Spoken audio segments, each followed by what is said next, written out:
Welcome back to another Sunday bunch, another edition of the Sunday bunch. And if you want a Sunday lunch, get yourself to the Hastings Hill pub for a gorgeous carvery. We've all had one, absolutely beautiful. And I want to say thank you to George and the team for letting us use this base for our studio. So before we discuss yesterday's match, I want to go into the predictions. I predicted a 2-1 victory, and if Charlie Wyke's header was that much further under the bar, it would have been a 2-1 victory. Sean, you predicted 2-0 victory, and you changed your mind about 5 times yesterday. I've seen you right. So is his official prediction 2-0? 2-0. Oh, okay, right. Very positive, then he was a bit downbeat before the match yesterday. Right, Michael, you predicted a 2-0 defeat. Yep. Boo. Boo. And Dean, you weren't that defeatist, you only predicted a 1-0 defeat. Boo. Boo. And Mr. Wheatfield, he predicted a 2-1 victory like me. And close. And like I said, if Charlie Wyke's header had been about 4 inches lower, it would have been 2-1. You know what you could have done? You could have just said, short story, none of us got it right. Exactly. None of us got it right. I never do anyway. So before we discuss yesterday's match, I want to go a little bit into Phil Parkinson. He is getting a lot of stick, and everyone seems to want him out at this moment in time. I think it's a bit unjust and a bit unfair. I think that if anybody who's in charge of a team comes into a new job and you have a team of say 13 people and there's 2 of those members of that squad or that team don't like you full stop and want you out and don't want you to succeed, and you don't realise, it's a really difficult situation to walk into. And it's going to take a few weeks before you actually sort the situation out. And I feel for Phil Parkinson. He's come into Sunderland Football Club and his back's against the wall straight away. He's got 2 members of his squad, at least 2 that we know of.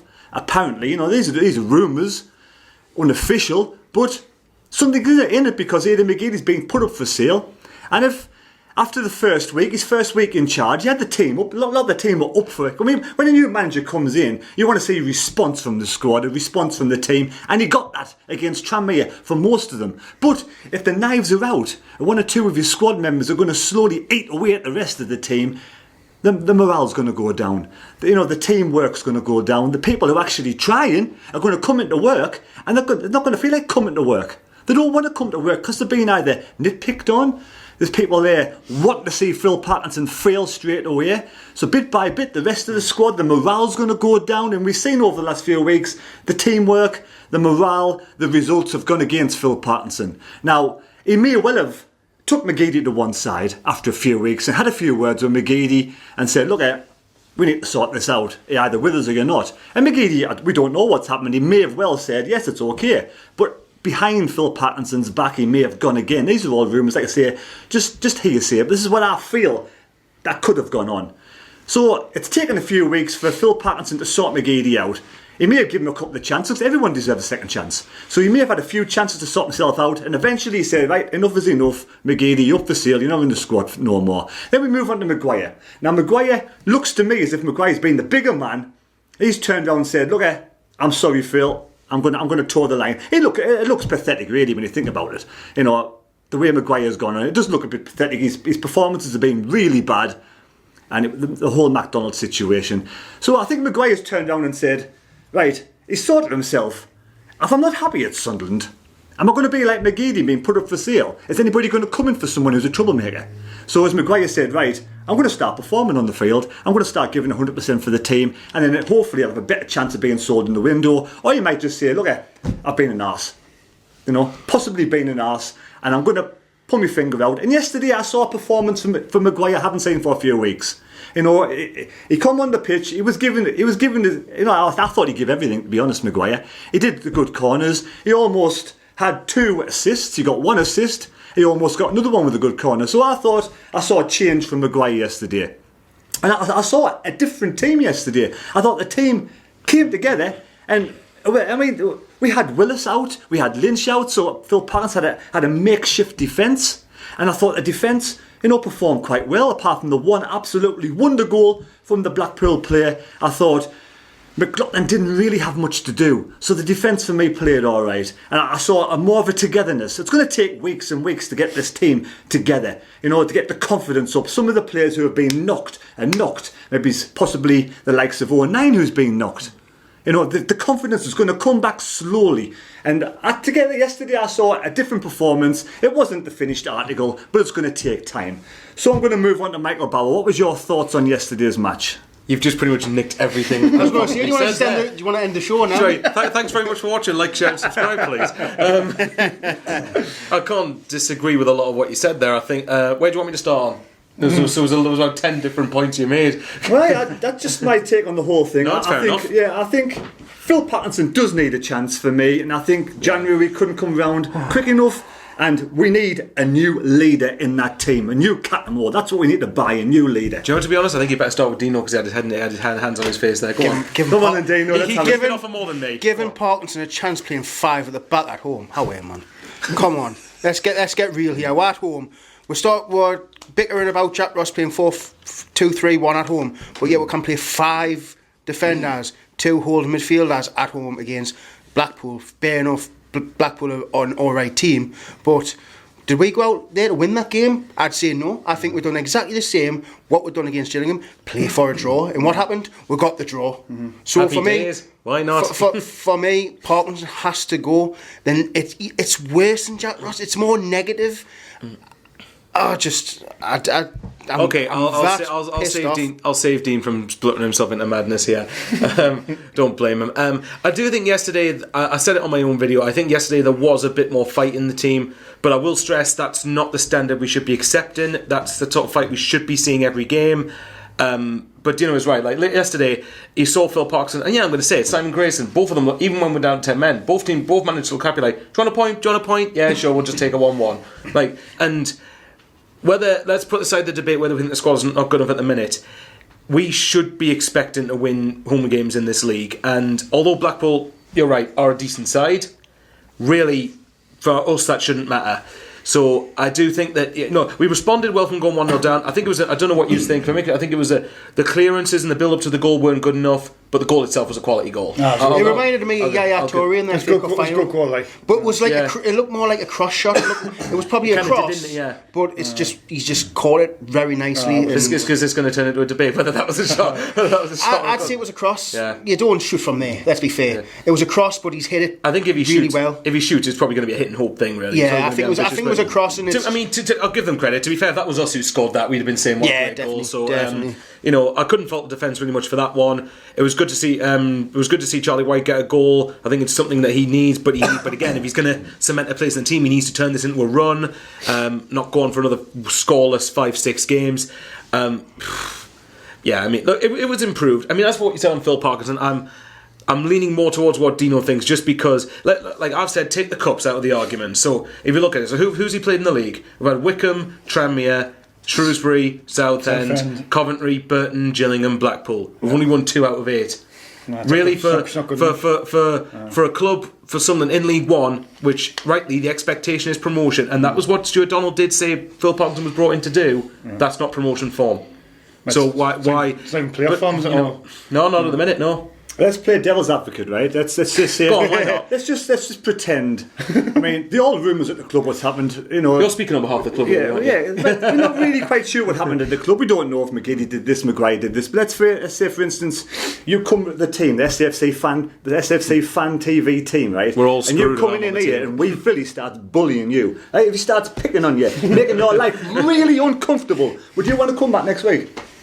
No, but then the rest of the players should. Well, the rest it hasn't happened with everyone, though, has it? We don't know, do we? Well, okay, but that's the point. We don't know, so we don't know that hasn't. We don't know that has happened either. So the morale's gone right down over the weeks. But that's true. I saw a little bit of improvement yesterday. Yeah. And if that keeps on getting better and better as the weeks go on, and everybody starts getting the confidence back, I think a large part of it is down to confidence, because I think the only game where I can say that I don't feel we gave our 100% best, like as in application, was Burton, because we took the lead and we lost the game. Gillingham, I blame, like the Gillingham defeat last week, I blame that squarely at Parkinson there.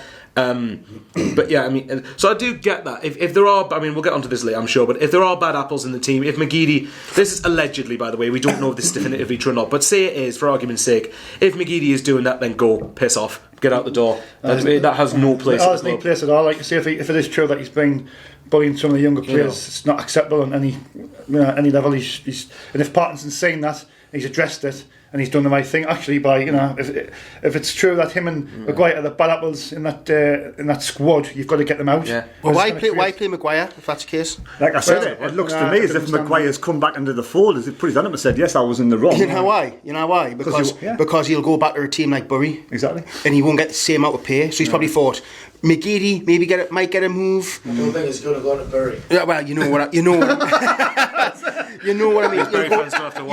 You'll get a team like Atman Stanley or like a lower League One team. This is his biggest club of his career, and he's probably thought McGeady can probably get a move, maybe Championship, maybe a high like an Ipswich or something, maybe because he's got a little bit of quality. But Maguire will probably go back to playing in the slums of League One, maybe League Two. So he's probably thought, I might as well. I want to stay here as long as I can because I'm making good money. I'm playing in front of good fans, and I'm playing in a big stadium in the best facilities I've probably played in. The best facilities I've probably played in since his career started. So, for me, that's the reason he's come back into the. As simple as that. This is the biggest club Maguire's ever going to play at. Exactly. Most of these players the same. Exactly. And I think that with McGeady, look at the argument we made a couple of months back, to not be the detriment of the team. It might be a good thing to get rid of McGeady. I must admit though, Madam State called it last week. He did say, do you think there's a divide in the dressing room? You called it last week. I'll tell you what, it's starting to look could be like spooky. There's a divide on the panel. Your team doesn't go from 5-0 against Tranmere to where they were playing last few weeks without something being wrong somewhere. Someone's been eating away at the squad, breaking them apart. Well, here's something then. If McGeady really is the bad apple, next few results will tell. If next few results are positive, what does that say for McGeady? What does that say for McGeady? It's looking really bad. Can I say, was yesterday a good result? Can you look at that yesterday and say that's a good result? I was debating this because I watched the interviews, great interviews these two did, by the way. A shout out to them for standing in the freezing cold to put up with interviewing about a pretty cack game, to be honest. Gloves next game. But the argument I've always made that the argument that was made that this team's an average League One team. If we're an average League One team, that should be seen as a good result, then, shouldn't it? Right. You're right, but good point. But if we're disappointed with that, then what does that say? I don't believe this. The only time you can ever have a good draw is if you're 2-0 down, or if you're down 10 men. That's a good draw. But to come back from 1-0 down 3 minutes in, don't forget it was 3 minutes, so you've still got 7 minutes to play. And get a 1-1 draw, and let's be fair, we had 2 shots on target all game. Piss poor again. That's not good enough, right? So I don't know what else they can say. There's something still not right. We're not creating anything. We're slow. We're just so easy, and it's not even funny anymore. It winds me up. Like, people are giving Charlie White a clap on the back. This is what you should be doing every pig and week, scoring a goal. And everyone's like, oh, well done, Charlie White. It's the first time he's done it in how many games? Well, what you've just said, spot on, though. What was he brought into the club to do? To score goals regularly, and he hasn't done it. And let's not forget, a couple of months ago, we were screaming, get him out. I don't want him on the pitch. Why is all that suddenly changed? Because we've got nobody else. I'm not defending Charlie White, but he's had a lot of injuries while he's been at the club as well. Yes, No, that's true, but everyone has injuries, everyone gets niggles, and it doesn't stop them. Look at McGeady last season. He was playing with needle injections in his foot. Yeah, exactly. And fine, he wasn't at his best, but he was still playing. Go back to McGeady, right? Didn't you get banned from Celtic for 2 weeks because you fell out with Strachan? That was long ago now. I don't know what that happened. Was he not chucked out at Everton as well? Yeah, and apparently this is a rumour as well. Roy Keane said he was a bad apple in Ireland squad. I remember that. And then there was also the Coleman issue, so it's repeating itself all the time. I'm sure you alluded to this last week that McGeady's done it at a high level, so he thinks he walks around like he's Billy Big Bollocks, thinking, I've been Champions League, I've done Europa League. But don't forget, you have been there. You're not there now. So stop thinking you're still the big boy, because you're not. It's a fact. It's not. Yeah, exactly. I mean, obviously the point was that, I don't condone it from any of the players, but I was trying to look at it a little bit from McGee's perspective. But like you said, you've got to earn your place the same as the rest of the squad. You've got to go out there and battle for everything the same as the rest of the squad. It's not the Aiden McGeady show, it's Sunderland. He signed a contract under Ross, right? Yeah, well, that was the other point I was going to make. As he signed the contract because he was good pals with Ross, and then when Ross got a sack, he spat a dummy out, and then spiraled from there. That cannot be a coincidence. Can I say, why are we giving a 33-year-old another 2-year contract? He's coming to the end of his time. Let's be fair. He was the best player last season. He was the best player, but At the time, that injury could have affected him for the next season, which it clearly has. So why take that risk? Because now, if you want to get rid of him, you're going to have to pay his wages for him to go somewhere else. Put it this way: I would think the wages he was on before he signed the contract. Well, it could have been. It might not have been, but it could have been more than what his new contract is. But now it's about 15. That's still high for League One. Don't get me wrong. Considering, I mean, is it fair to say I think this season he's not been anywhere near as good as he should have been. So I think that with McGeady, I think at the time, the contract extension was warranted at the time. Since then, it hasn't been warranted. We need to learn from this mistake and don't do it again. Yeah, fair enough. I've been in charge of a few teams in the past where I've worked in certain workplaces where I've had like a team of 13 staff and I've had a couple of rotten apples who are actually physically bullying other people, and it makes for a really uncomfortable atmosphere. The team members don't want to come to work. Exactly. It's going to take a while before this is sorted out. Like I said before, it's going to take Phil Parkinson, and I don't believe Phil Parkinson is the right man for the job, but we have to give him a chance. Get behind him. We have to. He's not going to get moved on. Have we not given him a chance? Not at the moment, no. If McGeady's been causing shit behind the scenes and he's been bullying the young'uns and he's been saying to certain individuals, didn't do this, didn't do that. Do you know what I mean? It could upset the whole squad. You upset the whole squad, right? So you take him out of the squad, everyone's happy, but you still play 5 at the back.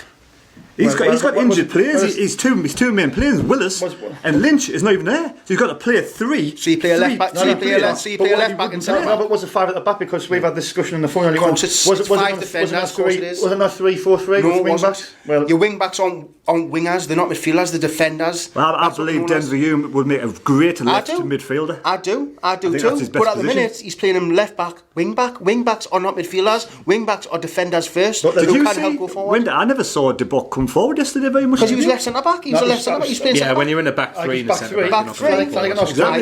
Three centre backs with your left wing back and your right wing back, but they're classed as defenders. Because if that's the case, you're playing a 3-5-3. And do you really think that he would go with a 3 at the back? No, I think he did. That's my opinion. I thought he went 3-4-3. You can look at it loads of different ways. You can. Do you know what I mean? It could have been a 5-3-2, but I just looked at it. There's definitely a back 3, and I think Hume's getting down the left, Onheim's getting down the right, trying to support the front 3.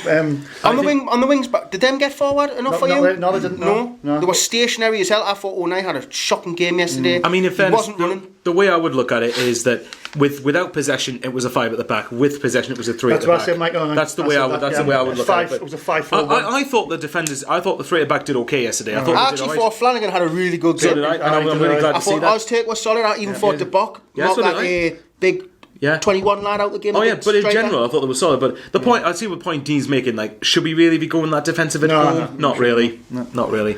Before we get on to the next topic, I forgot to say something earlier on. On today's panel, we got Dino! Hey! Sean Middleton! And Michael Bowers! And the Mad Mistake. There we go. Are you trying to say in that really big X Factor voice that makes everything sound epic? Today's Sunday Bunch! Right, I'm going to talk about Luke 9. Hypothetically, let's pretend, right, the rumours that came out, we're not saying they are true, but if it did happen, and say, we saw Luke 9 a few weeks ago, a few months ago, chase every ball down, give 110% in the passion, pride, loves the club, right, absolutely loves the club. Then you got Aiden McGeady told the fans to fuck off, right, so, over the last few weeks, if something has happened to Luke 9, then that's the reason why he played yesterday the way he did, and it might take him a while. It might take him a while to get his confidence back and grow back. I know McGeady did go and apologise to the fans for saying what he did. Doesn't make at the end of the day, it doesn't make it right. But for me, Dean, I think we are an bang average League One side with League One players. I don't know anybody in our squad who would actually make it in the Championship. Do you think there's anybody in our squad that would make it in the Championship? John McLaughlin. John McLaughlin, and at the age of 33, 34, do you think he still has it? That's for a keeper. That's only your peak age. I mean, look at Buffon, and he's more of a top quality world class keeper. He's still playing at 41. Yeah, point still stands. John McLaughlin is a good shot stopper. Fine, he has his odd mistake, but a Championship club would take him easy. What's the highest level he's been at? Do you know? Scottish Premiership one is. Or was he not a Championship team as well, like Preston or something like that? So didn't he get promoted with Burton? So he might have been the champion. He might have been the keeper with Burton when they were in the Championship. I've been saying this for a long, long time, and people laughed at us. I says we are an average League One team, and everyone said, no, we're not. We should be fighting up. We got worse. You sell your best players and don't bring in, you get worse.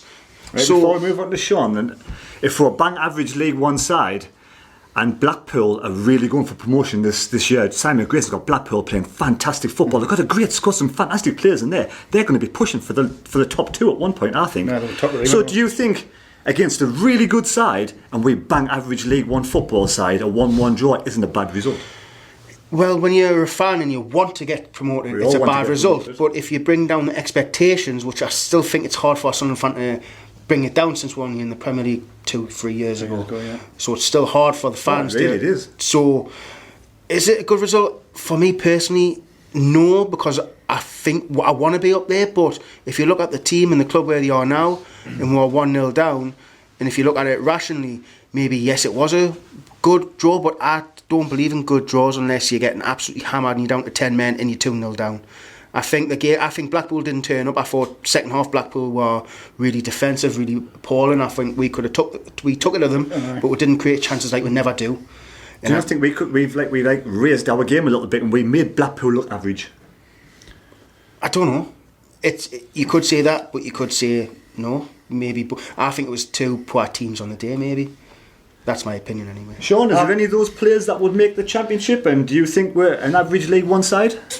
I definitely think we're an average League One side, but I do also think, and Dean will disagree, I think there's a lot of players in that squad who are not performing to their ability, to highest ability. I think there's enough in that squad. Which ones? I was going to say that as well. Well, I think Will Grigg. I think he's a 20+ goal scorer in that league, and he doesn't like him score at all. Obviously McGeady, he's a class act, but he's obviously off the field. He's a bit of a nuisance. Can't think of else. Well, Ledbetter. I mean, I think when we signed him, I thought it was a good signing, but he hasn't got the legs anymore. I think Power. Even though I didn't rate him, I think he's underachieving. I didn't really rate Dobson. I think McGeoch's. I think McGeoch's a good player, but I think he's away in January. But I still just think that the players are not. We're not getting the best out of these players. I think if a manager come in and he was getting the best out of the players, I think we'll be in the round of the playoffs. And I think this is a good point young made as well. He says, was Jack Ross actually overachieving with the squad at his disposal? Well, I know what Michael thinks of that. So if Jack Ross was overachieving, does that mean we are bang average League One side? No, but definitely. Well, so which players could make it in the Championship?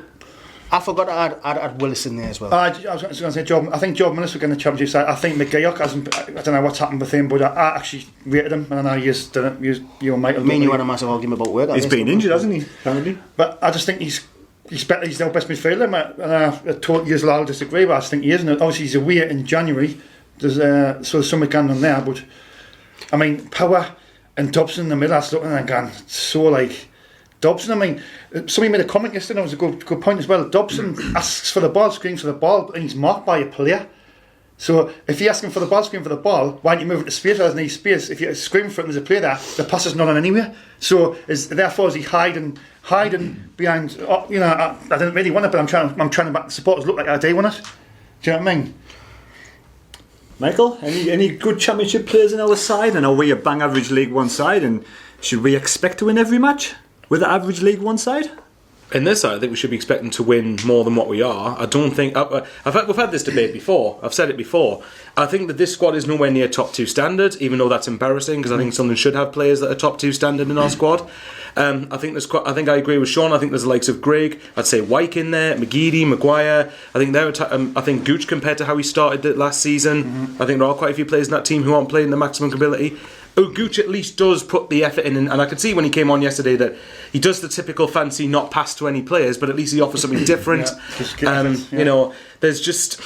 I mean, to answer your question, any Championship players team, we've got to remember, we're not in the Championship. The Championship is a massive step up from League One. So if we say we're in the Championship with this squad, we'd easily be bottom of the league. Oh, we'll be struggling. That's fair enough. I'm not expecting that, but the fact is, if we've progressed to the point where this squad should be 12th in League One, not having it.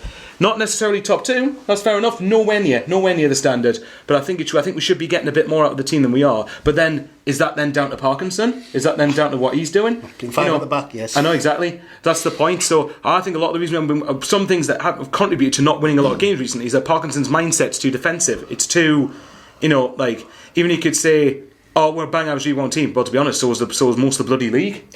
I heard an interview special. The other day where Phil Parkinson was asked the question, why are you playing long ball football? And he says, I'm not telling the players to hoof the ball forward. Jack Ross was the same thing. He said, someone said, Jack Ross, why are you defending a 1-0 lead? He goes, I'm not telling the players to do this. So why are these players changing something on the pitch? Just, unconsciously they're doing things differently to what the managers are saying. Is it because the managers aren't strong enough? Or is it just because the players just don't understand what the managers? Well, let's put it this way. I'm going to rewind back 3 years ago here. Now, this is a completely different team, different manager, different time, I get that. But the principle is what I'm getting at. Remember when we drew 1-1 at Newcastle and Allardyce was manager? And we had the foul throw thing, blah, blah, blah, blah, blah, even though we had like half the bloody pitch to stop the goal. That we were 1-0 up within till the last 10 minutes, whatever it was in that game. Remember when Mitrovic scored for them? But the point I was going to make was we sat back the last half an hour, and Allardyce had come out and said, I did not tell these players to sit back. So they took themselves. Is it, to an extent. Now, is it an instinctive? I think with Parkinson there might be an element of him not wanting to throw caution to the wind too much, which I can kind of get, because you don't want to risk losing the game necessarily. But as Dean's probably going to say, at home, you shouldn't be sitting for a point. And you shouldn't be sitting for a point at Gillingham. You shouldn't be reluctant to go for it against Burton Albion. We shouldn't be cautious of anyone, really. It's what the argument I always make is, why do we have to worry about other teams? Why can't other teams worry about us? You know what I said it last week, it comes down to the players aren't good enough. If you're a good player, you know how to keep the ball in certain situations, you know when to pass it, release it, take somebody on. The players aren't good enough. That's why they're hoofing it, because they don't have the quality to pass out from the back. They don't have the vision of someone's making a run in a certain place to pass that ball. Half the time when we hoof the ball, we're hoofing it to nobody. No one's nowhere near. I look at someone playing a long ball and it goes nowhere near where the striker is. I'm thinking, what are you seeing? Right, so if the players are not good enough, why are we expecting to beat the teams like Blackpool? Why, if the players are not good enough, the players are average League One side? I think that's just what comes with being a big, massive club like us.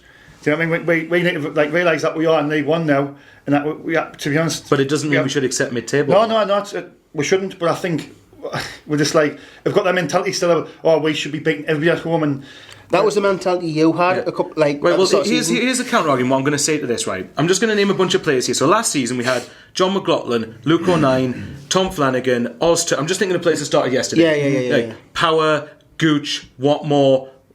To an extent, McGeady isn't, although he didn't play, obviously, so I've just contradicted myself there. Maguire.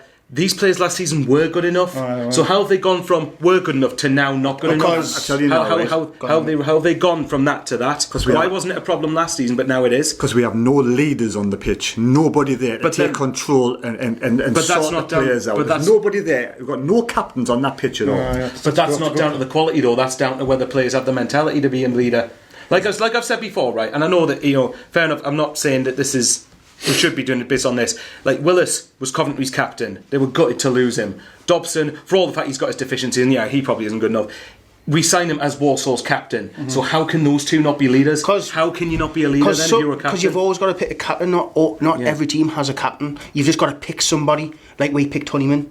Do you know what I mean? So they look at Dobson, young, gets along with the fans, he's well spoken, well dressed, and all that stuff. We'll give him the captaincy because he's an up and coming player.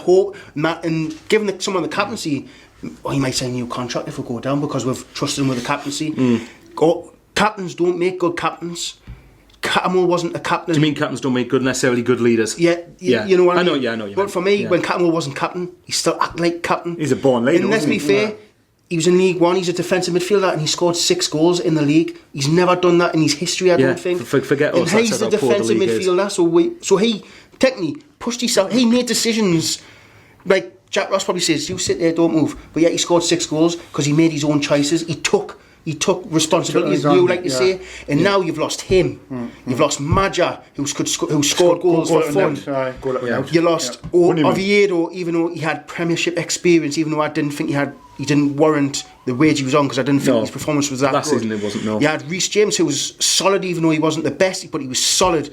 You lost Matthews, Premier League experience. You're losing all that, and how are you expecting to get better with signing nobody, getting injured players in, like McNulty and De Bock, In signing relegated players like Dobson, you're going to get worse. What do you think? We're getting worse. And other teams around you strengthen. Don't forget, when Championship teams come down from the Championship, them have still got good teams. Ipswich have got a Championship team there. They've lost the odd player. Pompey lost a few players, but they're still a good team as well, even though they didn't get off best of starts. So that's the naivety of Donald, isn't it? yeah. Because how can you ask for 100 points but don't get in the players you need for 100 points when you lose 3-4 your best players? Not replace them. That point's fair. I think that is, like I said, for me, it's not an issue of the players' quality technically not being good enough. It's whether they can be. It's whether they have the courage. I think what you said is actually right. I think they've got to have the courage to take responsibility, which a lot of them, the players that I mentioned earlier in the list, were doing last season. But we do miss someone like Cattendale. That's one of the things in January that we've got to do. We've got to go out and get someone in the middle of the park who can dictate things, and not just terms of quality, but into Madison, you're going to say, aren't you? So Michael, no, not really. Michael, the next question to you is: who would your number one target be in January? Madison. I'm trying not to say Madison because I know we're realistically not going to get him. That's the thing. You know what? Well, okay. Anybody who has, I tell you what, a midfielder who's got a bit of pace, can drive, but can also bollock players if he feels they're not performing to the best of their ability. Because I do agree with Sean, and I said again, I think there are some players that haven't performed to their best of their ability, and they know they haven't this season. Someone who can give us a bit more energy and a bit more drive and a bit more, like. So who's that then? There's no one in League One who stands out in League One. Do you know what I mean? Who would be your? Yeah, that's the point. But that's the point. I'm describing what I don't know. I don't watch other teams in League One, so it's hard for me to say a definitive name. Madison then. No, I would, but I just don't think we'll get him. I just don't think. But he would be your number one. Probably, yeah. Well, there you go. Yeah, but I was trying to be realistic at the same time, thinking we're not. Are we going to get Madison? Really? No. Are we going to push out the boat and spend $2.5 million on him? No. You wouldn't say. Find out, won't we? Dino. I think we need too many positions. There's not one. You need wingers. We haven't got a good winger. Maguire's not a winger. He's not pacey enough. He's a number 10. Gooch, he's got pace, but he's got no end product. McGeady, obviously he's out the picture now. So what more? All pace, no brain. I mean, what more? The cleverest footballer. Clever, but when he's on the ball, when he's on the ball. So you've mentioned this to me. Would you get rid of Watmore to bring in 7 extra players? You said this the other day, didn't you? Mm-hmm. Would you get rid of Watmore so you could bring in more players, or would you keep Watmore? I'd get rid of McGeady and use the money off McGeady and keep Watmore. But who would want McGeady now? If That's he's a bully? problem. Hopefully Jack Ross. Back to the question, you could have one player. One player. Who would One player. Hey.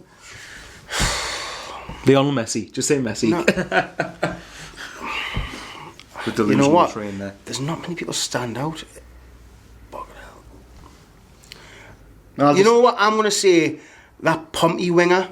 I think he's called Harness.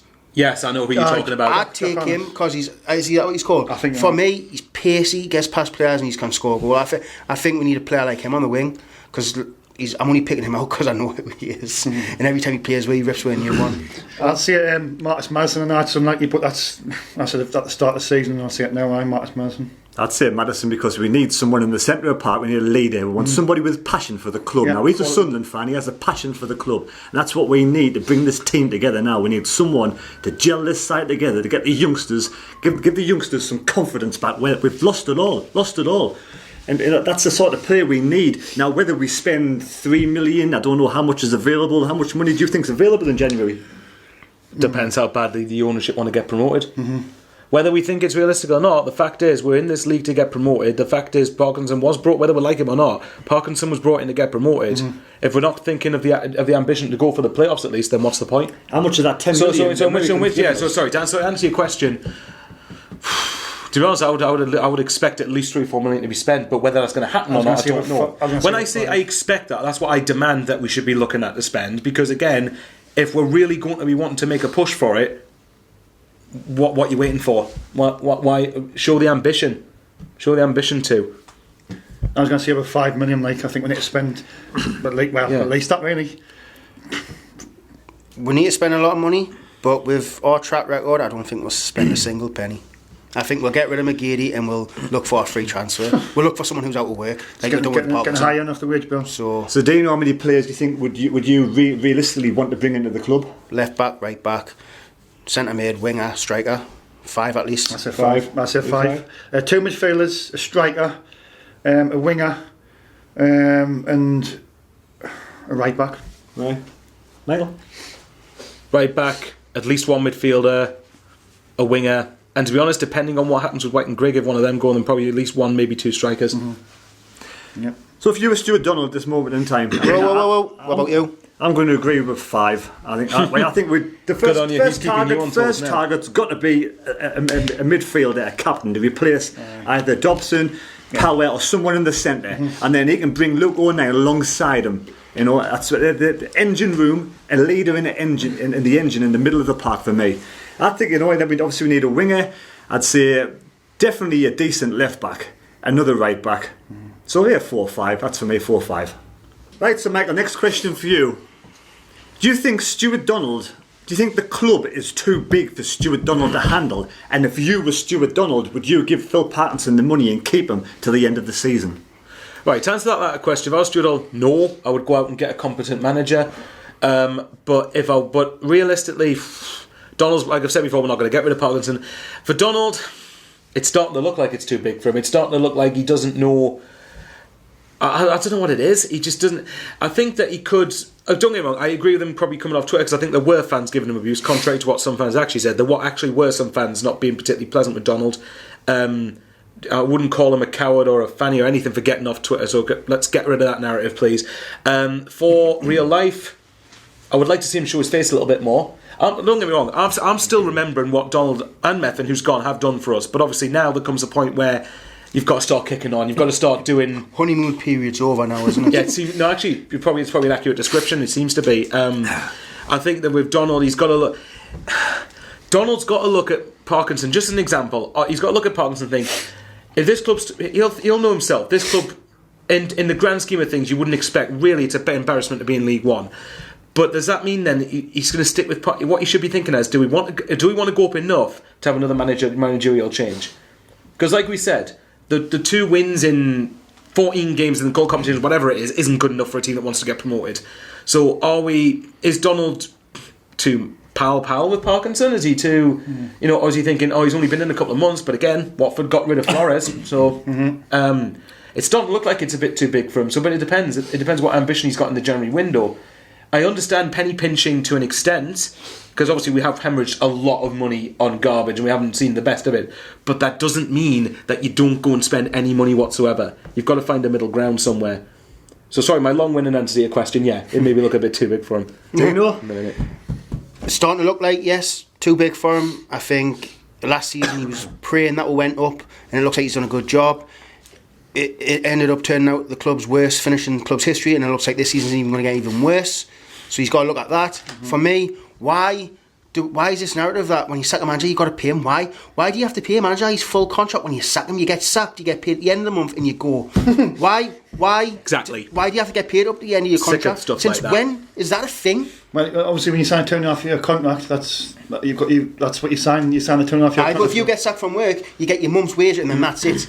So why is it different for managers? They get paid enough money as it is. When they've got sacked for not doing the best you know of their what I mean? job. That's why boards can't sack managers, because I can't afford to pay him 100k or whatever wage he's on. But that's the honest. That's the honest. But contracts mean nothing these days. Everyone knows that.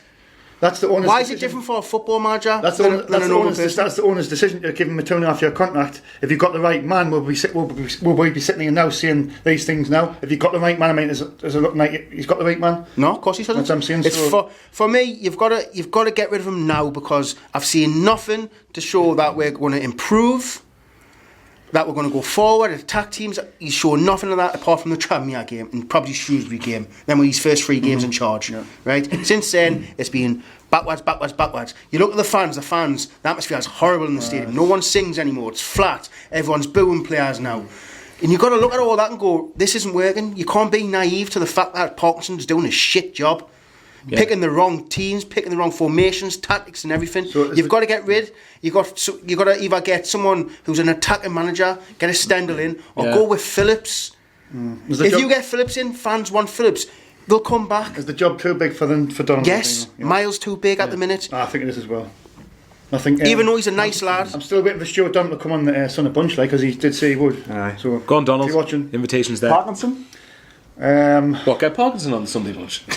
He'll definitely want to come on now. Like when he first come, I was like, it wasn't anybody's choice, but you know, and the day he won 2 games in 14-15, it's not good. Like it's not good. I mean, and if you get to January, is he going to be able to get the players in to make a difference or not? Do you just take a chance now and sack him and it's the last 4 of the dice and bring somebody like Phillips in, take a chance? What do you do? It's just to throw it out there. Sorry, man. I was just saying. Here's a debate. Would you, like, say we've got a budget? Just say, argument's sake, we've got a budget for January. Would you give Parkinson that money? Out of the 2 options, would you A, give Parkinson that money to help to give us a bigger budget to sign players, or B, take a chunk? Because it's probably going to take a chunk out of that budget to sack Parkinson and get someone who feels a better manager. If you had to pick out of those 2, which option would you go with? Off the top of my head, I would cut the losses with Parkinson now. I know it's on the early days or something, but I just don't think it's not looking very good at the minute. And I think like we could maybe get rid of him and get somebody in, and they could lift the whole of the club, or lift the players, and things should just look so different in a couple of months. So. I say get rid, because you don't have to spend big money to get good players. Fair point. I'll leave it at that. Well, I'm going to say the job is probably too big for Stuart Donald, and I'd like to see Juan Santori do more of a role at the club. Now he's over here and wants more involvement with the club. Phil Parkinson, for the reasons I said earlier on, I think he's had a hard time for coming into this club. It wasn't my choice to come in, but he's here now. So I think we should back him to the end of the season. I think we're not going to go down, regardless. I saw an improvement yesterday against a quality side, and I think we'll start winning games. Now, Gooch is going to get back fitter. I think Charlie White, we saw an improvement in Charlie White. He's going to get fitter. If McNulty can get fitter, we get the players in January, the Parkinson players he wants in. I think we'll be okay. We're not going to go up. We're not, unless we have a massive change and we start winning all the games second half of the season with our bang average League One players. We're not going to go up. So what's the point of chopping and changing managers now? If Kevin Phillips came in now, even though I want to see Kevin Phillips the new manager at some point, I do. He's going to have the same players. Maybe now's the He's going to have the same problems. So give Parkinson to the end of the season, see what he can do, and the last game, if it's all gone to shit and it hasn't worked out, you sack him after the last game, you get a new manager at the beginning of the season, have the all pre-season to work with, and hopefully Kevin Phillips. But for me, I'd stick with Parkinson for the time being. Even though I know the fans are upset, I'm just as upset as them, but I think, we need to give the guy a chance. We need to give him a chance, at least a little chance, to the end of the season. I do think that, the funny thing is you say we're not going to go. Yeah, at the minute it doesn't look like it at all. But the annoying thing is, if we just grasped it by the scruff of the neck, we're only bizarrely yesterday we're 4. There's a 4. So Miraculously, if we went the run, we closed the gap. And I know Dean's probably thinking, the playoff is no hope. It papers over the cracks. It probably does. I mean, the point I was going to make was that in January, if you're really wanting to go promoted, if you just had half a backbone about you, I bet if we had half a backbone, we would finish in the playoffs. Can I just say it, right? If you went by start the season, say Potter's start the season, we would be in the bottom 3. if it's 14 games and 2 wins, we'd be in the bottom 3 right now. And we probably only wouldn't be bottom just because Bolton are on a minus point structure and Southend are so bad. But we'd still be in the bottom 3. That's what I mean. Yeah. Do you know what I mean? So for me, when you got crybabies like McGeady at the club, you've got no chance. You need to get rid of rotten apples straight away. Get them out of the club. Get players in that want to play for Sunderland Football Club with passion and pride. Can I just be devil's advocate here though? We did slate Ross, but Ross got the best out of McGeady because of the pals. Now for me, was McGeady actually sort of? Did he have more of a say in the team? Was he more of a partnership with Ross if they were good pals? Did he have more of the say what goes on at the club? And now Parkinson comes in, is his own man with his own backroom staff as McGeady is his face put out. Basically, long story short, if any Hibs fans are watching, Aiden McGeady is an absolutely fantastic player, and if you wish to come from in January, you're more than welcome to. You're more than welcome to get him. Jack Ross is all yours. Just get a bit of money in. Do you reckon McGeady goes, Parkinson's probably the worst manager I've ever played under? Do you reckon that's why he's got the attitude he has? He's thinking Phil Parkinson, I'm playing under Phil Parkinson. I've played under Gordon Strachan, I've played under so many managers, and now I'm playing under Phil Parkinson. Well, that's McGeady's own fault. Yeah, like I said, if he put his finger out this season, Jack must have still been in the job. He's at that stage of his career now, I'd say he doesn't care. Do you think quickly, do you know if Cattermole was here, do you think this bullying thing was going on? You think Ada says no? No, I think Cattermole would have put him on side and probably give him a would you want to get on the wrong side of Lee Barry Cattermole? if there was any bullying going on, we don't know for sure. That's if it. We're not saying it happened. We're just saying hypothetically if it happened. Yeah. Right, move on to the next question now. Dean, who was your man of the match yesterday? Yesterday. And one more question to go with that. Now, Dobson is suspended for a few games, who would you bring into the centre of midfield? It would only be one game, I think, because it was 2 yellows. Yeah, But if this person comes into the centre of midfield, correct, he could replace Dobson all the time if he played well. For me, you've got 2 people. Barley Mumba, Ruben Sammet. No, then. For me, you wanted Luke 9 in the centre of midfield. But I'd take Power out. I'd take Power out and do that. So Power out, Ruben Sammet at Barley Mumba will Luke 9.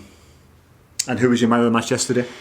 You know what? You'll be surprised, right? I'm going to give it to Flappy Flanagan.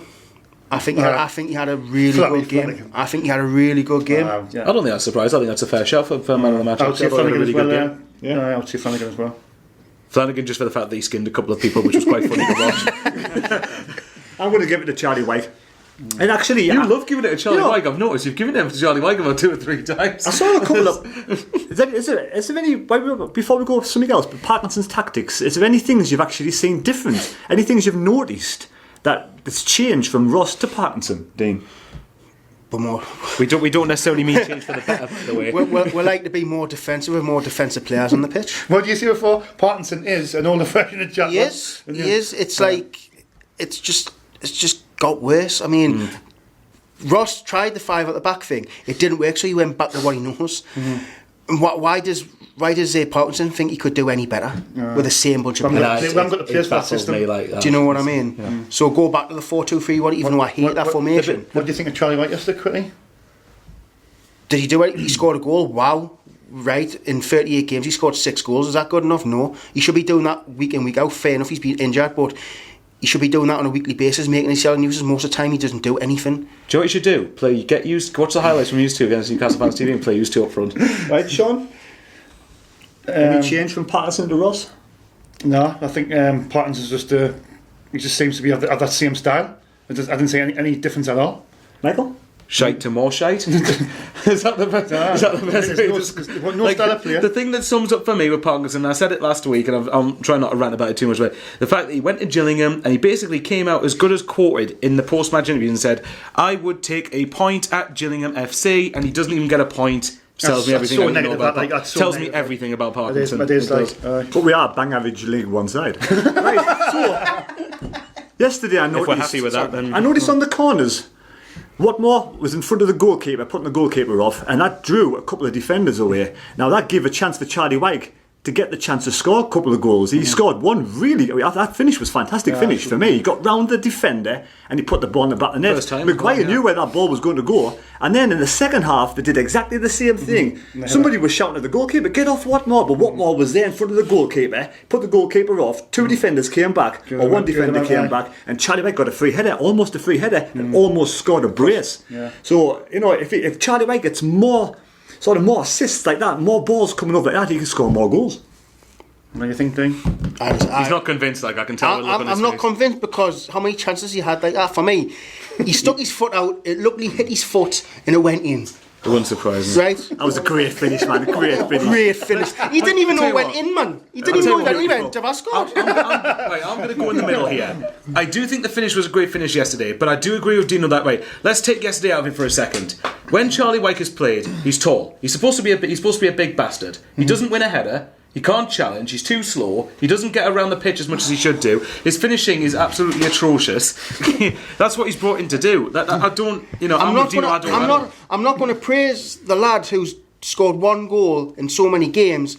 And a couple of months ago we were screaming, I don't want him seeing in a Sunderland shirt again, but why has that all of a sudden changed? Let's just put this. Let's just put this in the context. Yesterday was his first goal since August. He did score. Right. There you go. And let's go into yesterday, right? Let's pretend devil's advocate again, right? You've got McGeady, who's attracting Maguire to do naughty and nasty little things, right? So McGeady's played most of the games with Parkinson, a lot of the games with Parkinson. So he's disrupting what's going on the pitch as well. So the likes of Charlie Wyke's not going to get the assists.